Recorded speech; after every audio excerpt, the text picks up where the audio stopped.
All right, good day, everyone. We're back in the book of Proverbs, and we're going to be reading from chapter 15, verse 1. A soft answer turneth away wrath, but grievous words stirreth up anger. The tongue of the wise useth knowledge aright, but the mouth of fools poureth out foolishness. The eyes of the Ishai are in every place, beholding the evil and the good. A wholesome tongue is a tree of life, but perverseness therein is a breach in the spirit. A fool despiseth his father's instruction, but he that regardeth reproof is prudent. In the house of the righteous is much treasure, but in the revenues of the wicked is trouble. The lips of the wise disperse knowledge, but the heart of the foolish doeth not so.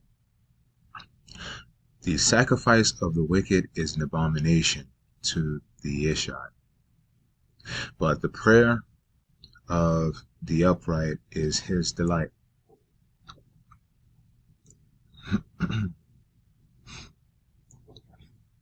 The way of the wicked is an abomination unto the Ishai, but he loveth him that followeth after righteousness.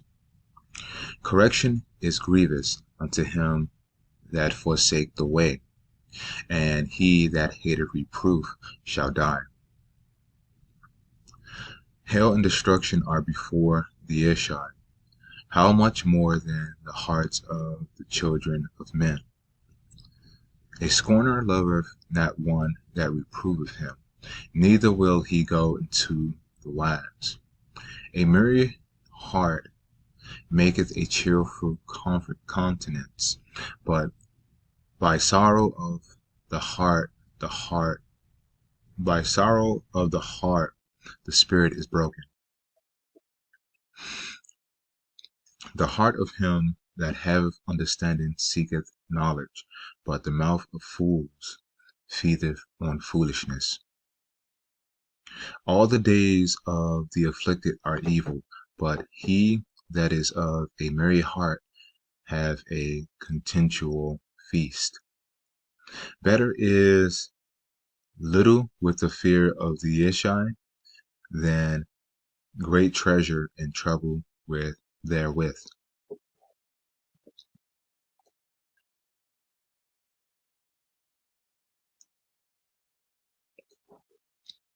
Better is a dinner of herbs where love is, than a stalled ox and hatred therewith.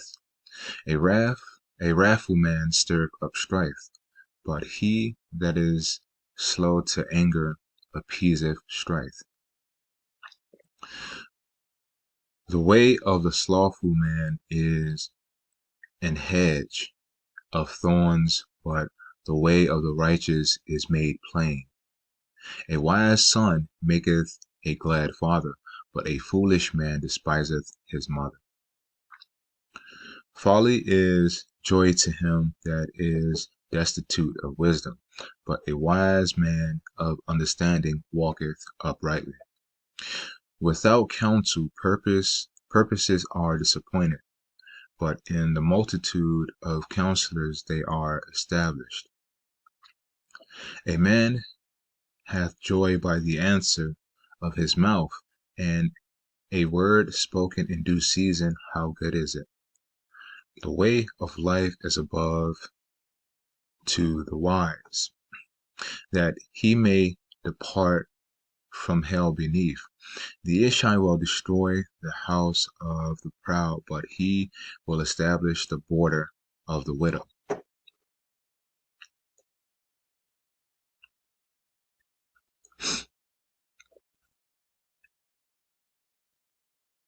The thoughts of the wicked are an abomination to the Ishai, but the words of the pure are pleasant words. He that is greedy of gain troubleth his own house, but he that hateth gifts shall live. The heart of the righteous studieth to answer, but the mouth of the wicked poureth out evil things. The Ishai is far from the wicked, but he heareth the prayer of the righteous. The light of the eyes rejoiceth the heart, and a good report maketh the bones fat. The ears that heareth the reproof of life abideth among the wise. He that refuseth instruction despiseth his own soul, but he that heareth reproof getteth understanding. The fear of the Ishai is the instruction of wisdom, and before honor is humility. And we want to go deep into what's being said here. Earlier on in the book of Proverbs, I actually went into the definition of wisdom, and we're going to go into honor and humility too. So wisdom is all manner of skill and righteousness.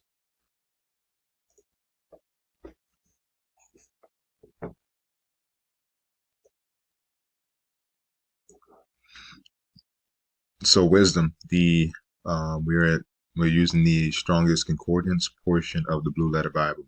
So the Hebrew Strong's definition is Hebrew number H2451.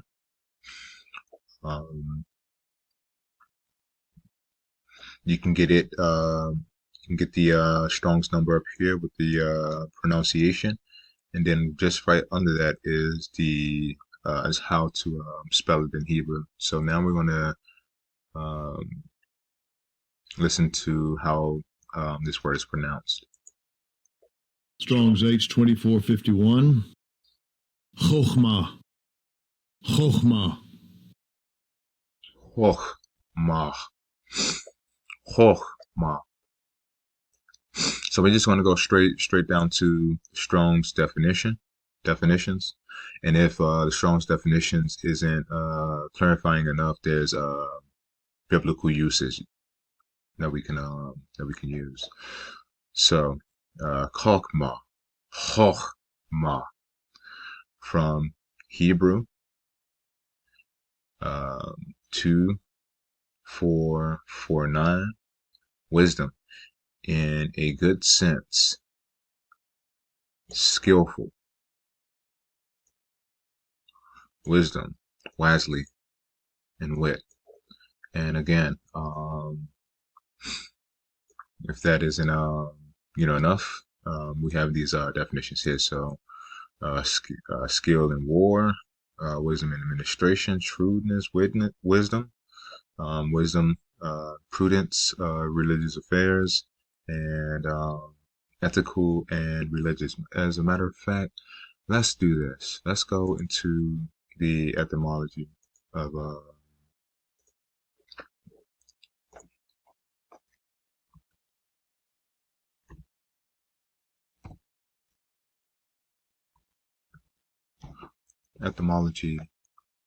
wisdom.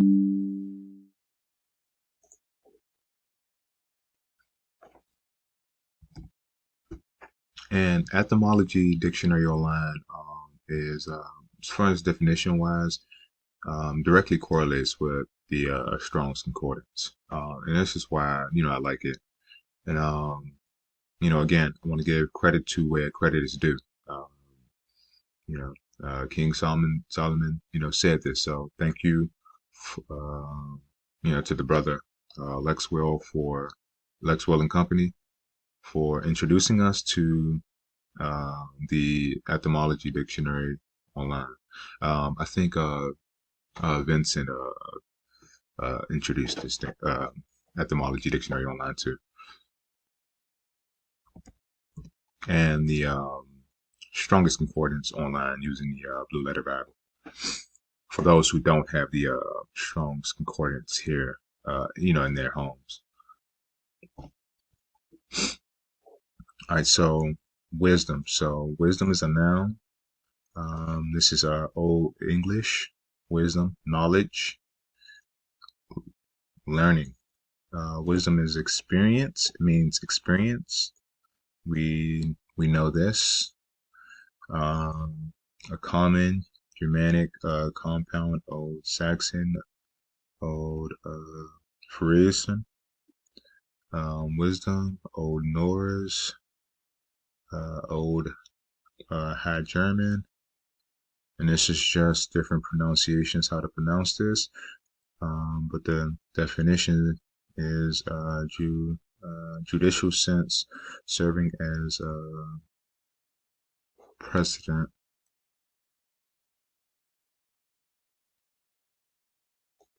So it's basically the learning and experience is basically the same definition that we read here in the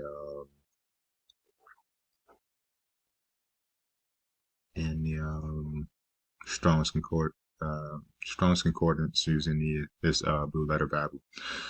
So to be learned is is to be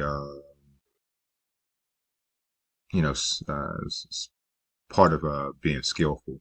And so let's get the definition of skill.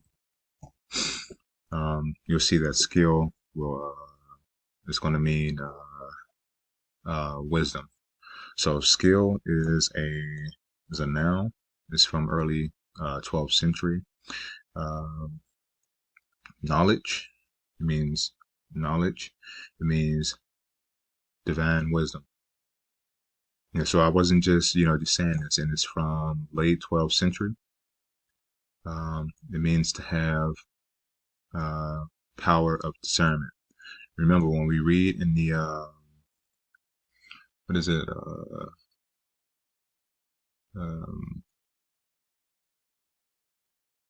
The end of the book of Samuel, going into the book of Kings. We get a clear indication of power and discernment that King Solomon had. There was a situation where two women gave birth, and one of the children, or one of the the child, one of the lady's children passed away throughout the night, and she ended up taking this woman's child, and this case was brought before King Solomon, and he used the power of discernment in order to find out who was really that child's mother. Sound judgment, that which is reasonable in the sense of obsolete. Old Norse, we already know. We just it's skill. Distinction, ability to make out, discernment, adjustment, to separate, discern, understand. Understanding is all manner of skill, which is wisdom, which is the beginning of wisdom. Divide, separate, and I think that's it. Yeah, so to be wise is to have divine wisdom. Is to be skilled in divine wisdom. This is what it ultimately break down to, because we hear in the book of Proverbs as well that the knowledge of the saints is understanding, as well as using the power and just being using common sense and having sound judgment and learning and having discernment, and discernment, which is we have to always learn to be reasonable regardless of feelings. That is That this is when you truly become wise.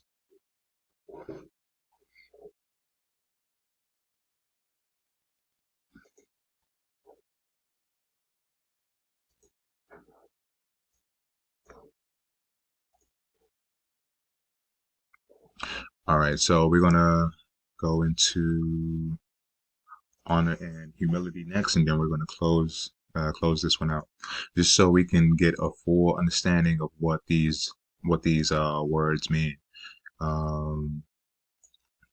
Because we know, compared to the Hebrew definitions and what's being said in each individual chapter and in the sentence,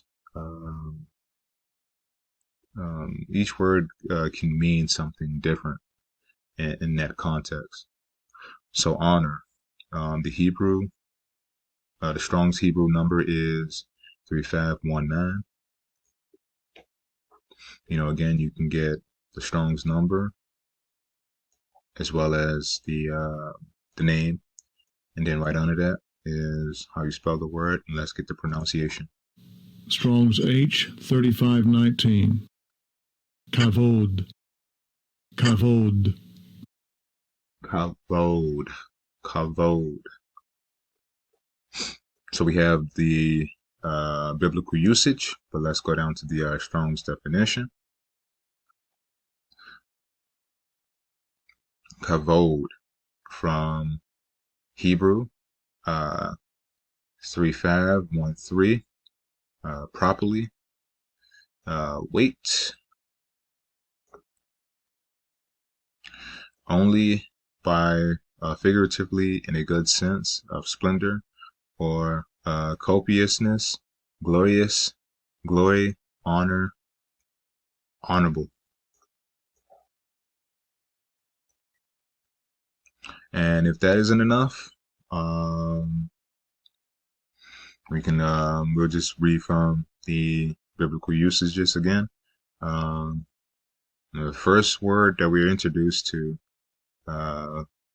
here, and we see occurring multiple times in the Strong's definition, is glory and glorious.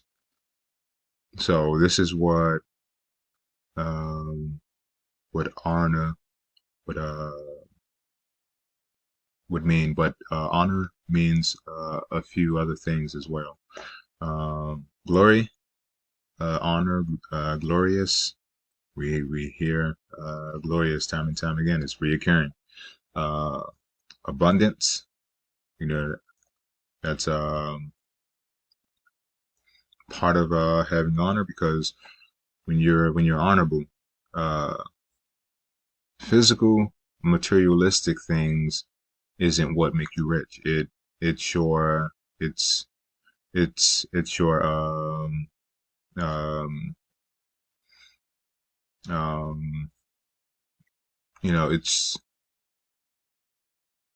it's that what makes us glorious, and that's fearing the Creator and keeping His law, statutes, commandments. That is what makes us rich.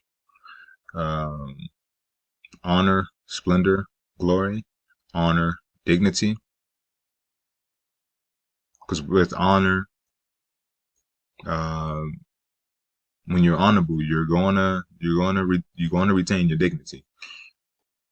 And with honor, there's a reputation, and with honor, there's reverence.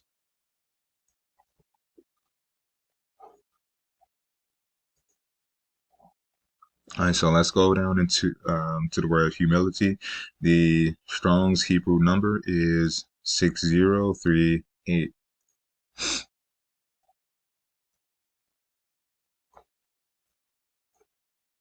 Set the pronunciation. Strong's H 6038. Anava. Anava. Anava. Second entry. Anva. Anva. Anva. Anava. Anva. Anava. Strong's definition.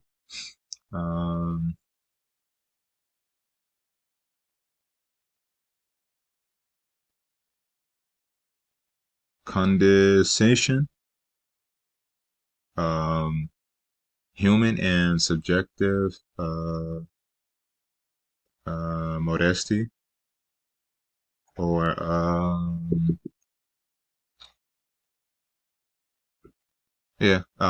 modesty, or divine and objective, clemency, gentleness, humility, meekness. And we have biblical usage, which doesn't give us much, but it gives us enough. So let's go into the definition of meekness. You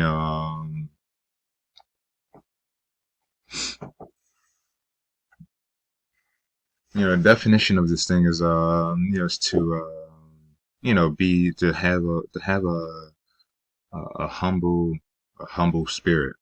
Is basically what this what humility is.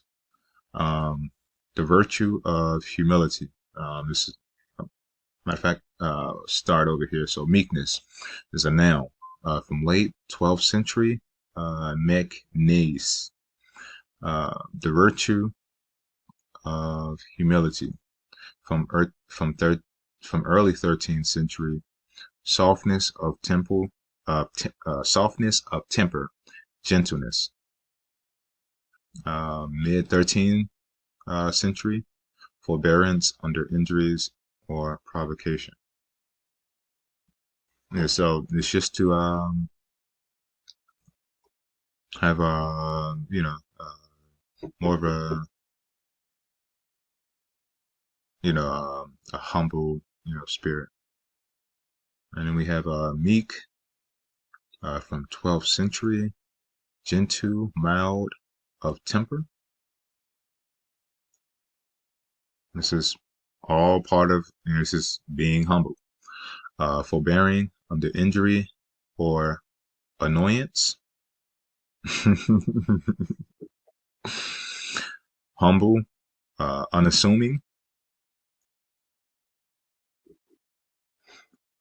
and it says of woman.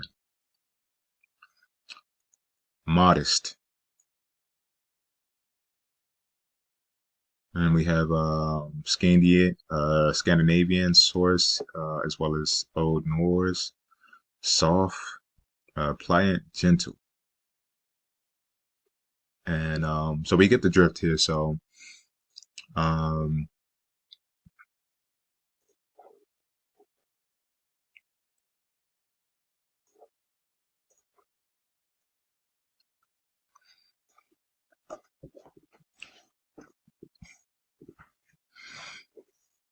to build a better relationship with the creator, it takes we have to willingly be able to just fear him and praise his holy name and keep his law, statutes, and commandments. We have to willingly be humble. As we can see in today's world, we aren't a humble people at all, and also collectively we aren't a very skillful people either. But the Bible says that this will be the most wicked generation. So for the most part, I wouldn't unless they're speaking to you by way of the word of the Creator left by his servants the prophets.